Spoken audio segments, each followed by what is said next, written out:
अकबरकालीन ऐतिहासिक इमारतें। बच्चों, अकबर ने अपने समय में कई ऐतिहासिक इमारतों का भी निर्माण कराया था। आइए जानते हैं कि उन्होंने कौन कौन सी इमारतें बनवाई थी। आगरा के लाल किले में स्थित दीवाने आम, इसका निर्माण अकबर के समय में हुआ था और यहाँ पर अकबर आम जनताओं से मुलाकात करता था, उनकी शिकायतों को सुनता था। आगरा के लाल किले में स्थित दीवाने आम का भी निर्माण अकबर के काल में हुआ था, यानी कि आगरा के किले में दीवाने आम का भी निर्माण कराया गया था। और वहां पर क्या हुआ था कि जो बादशाह थे वो मंत्रियों से शासन संबंधी चर्चा किया करते थे। शेख सलीम चिश्ती की दरगाह, शेख सलीम चिश्ती की दरगाह का जो निर्माण है वो अकबर के समय में हुआ था, लेकिन बाद में शाहजहां ने इसको संगमरमर में परिवर्तित कर दिया। जोधाबाई का महल अकबर ने फतेहपुर सीकरी में कराया था और फतेहपुर सीकरी नगर अकबर को बहुत ही प्रिय था और उसने उसको अपनी राजधानी भी बनाया था। तो उसने जोधाबाई के महल फतेहपुर सीकरी में बनवाया था।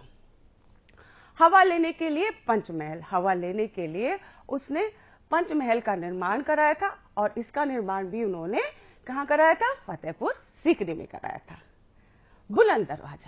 बुलंद दरवाजे का निर्माण भी अकबर ने फतेहपुर सीकरी में कराया था और इस दरवाजे का निर्माण उसने अपनी गुजरात विजय के उपलक्ष्य में, यानी कि जब गुजरात ने विजय की थी तो उसके उपलब्धि के आधार पर या उसकी याद के आधार पर उसने बनवाया था।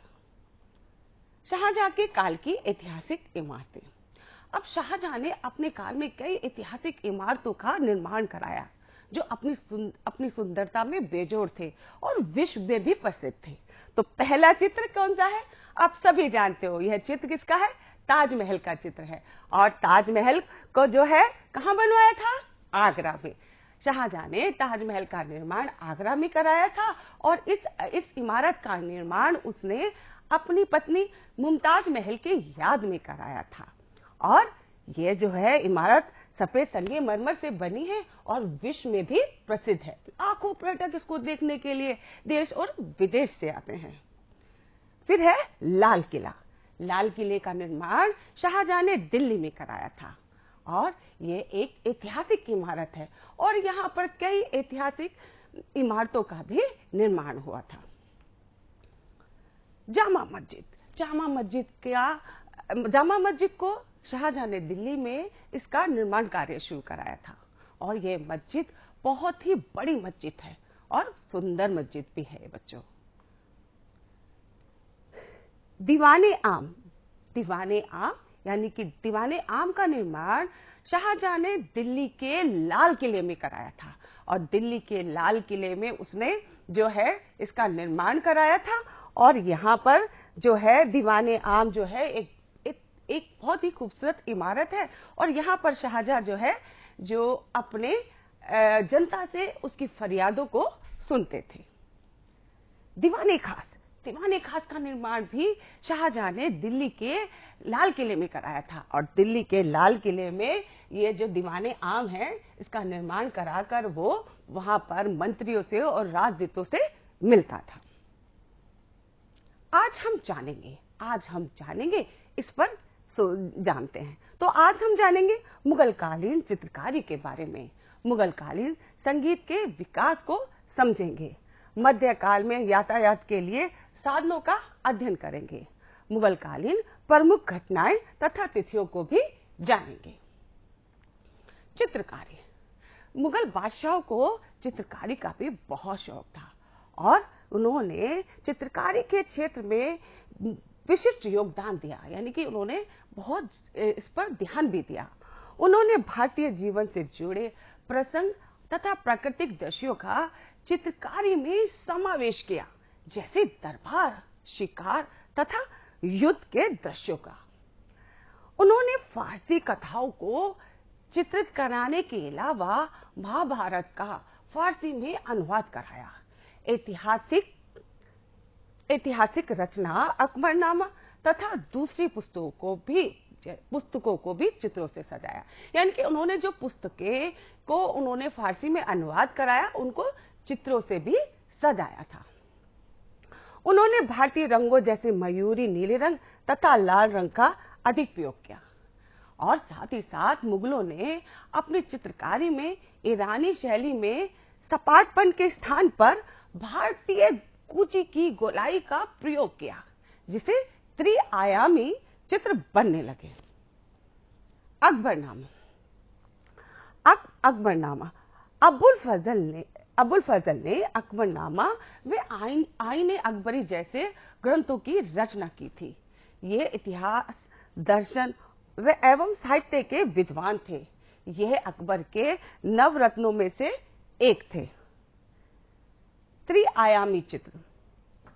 यह चित्र हुमायूं के काल की अनुपम देन है और यह चित्र 1.15 वर्ग मीटर कपड़े का बना हुआ है। ऐसा माना जाता है कि मुगल परंपरा की देन है, जिसमें तंबुओं पर वे चित्र बनाया करते थे। यानी कि मुगल काल में क्या होता था, जो तंबू होते थे उसको भी चित्रों से सजाया जाता था। पुर्तगाली पादरियों की चित्रकारी।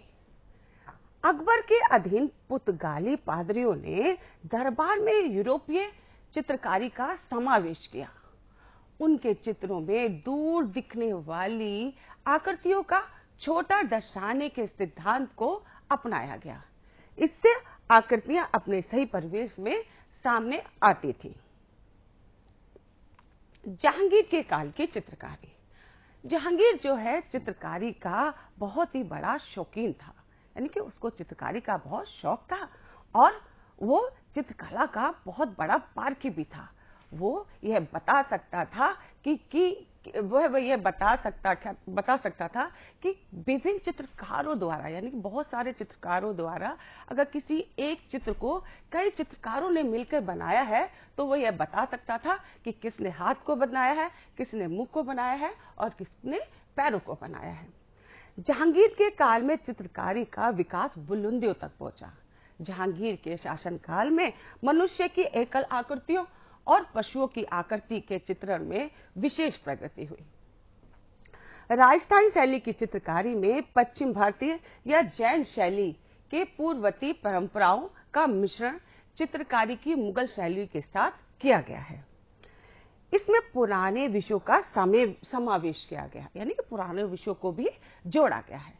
इस शैली की चित्रकारी में शिकार के दृश्यों के अलावा राधा कृष्ण की प्रेम लीला, 12 मासा अर्थात वर्ष के विभिन्न मौसम और रागों को भी चित्रण को स्थान दिया है। पहाड़ी शैली में भी इन परंपराओं को जारी रखा था। तो ये जो चित्र आप देख रहे हो बच्चों, ये जहांगीर के समय के चित्र हैं, जो एकल चित्र हैं।